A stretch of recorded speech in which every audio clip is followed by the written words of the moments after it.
na hapa mbele ya Mwenyezi Mungu, mbele yenu hapa, ya kwamba wakigoma tena hata hiyo kazi hawatapata, tutawafuta immediately.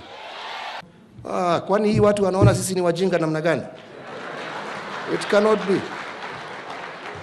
And only for working 2 hours a day in a government hospital, and then they run to do private practice in their clinics.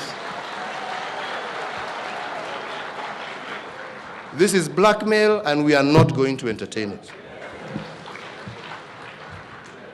Wewe umechukua kiapo wakati tulikusomesha, kwa sababu serikali ya Kenya na wananchi wa Kenya kupitia kodi yao ndio wamekusomesha.